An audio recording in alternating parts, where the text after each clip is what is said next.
Good morning, everyone. Welcome to another episode of Shawn Thinking Out Loud.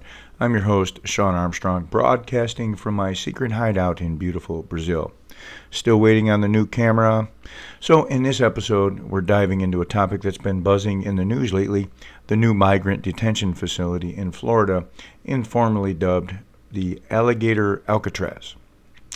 This facility has stirred quite a bit of controversy, and I'm here to unpack what it means for immigration policy and what it says about our current political climate. So let's set the scene.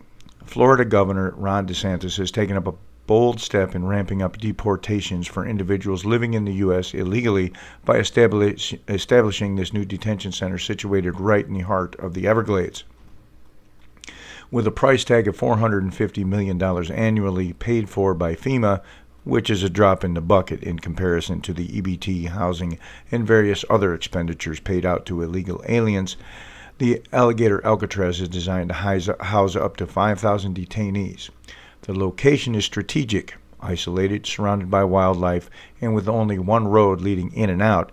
It's meant to send a clear message about the seriousness of illegal immigration.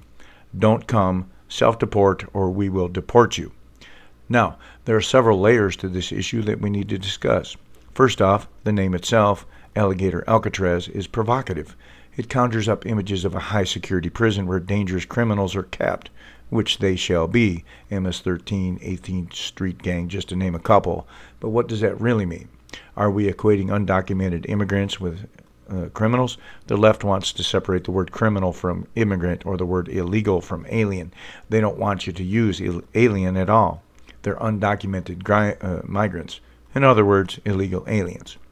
Critics of the facility argue it's inhumane and environmentally reckless, especially given the location in the Everglades. Just over the weekend, we saw protests along Highway 41 from environmental activists concerned about potential violations of land use laws.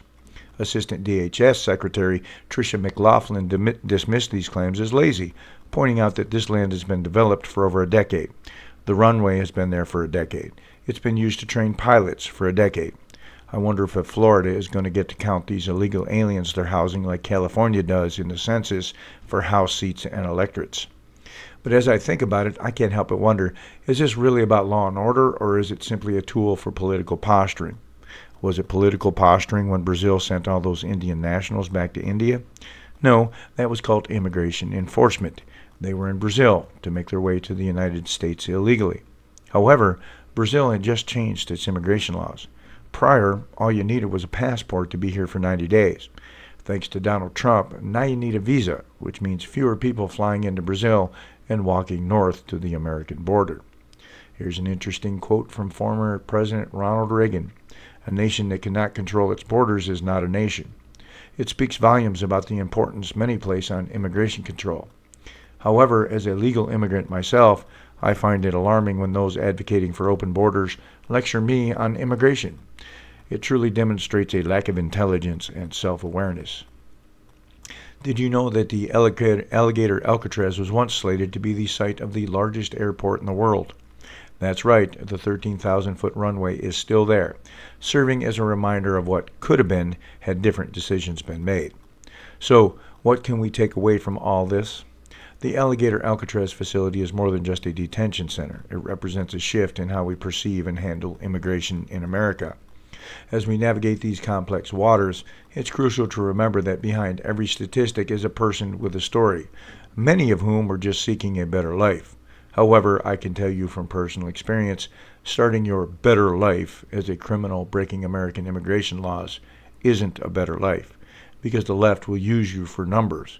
But once they've won, you go back to picking fruits and vegetables for pennies on the dollar. Go home and come back the right way, and they won't be able to exploit you anymore. Thank you for tuning in to today's episode of Shawn Thinking Out Loud. If you found this discussion enlightening or thought-provoking, please consider subscribing and leaving a comment. And if you want to dive deeper into related topics, check out my wide range of audiobooks and ebooks linked in the description below. Until next time, keep thinking out loud.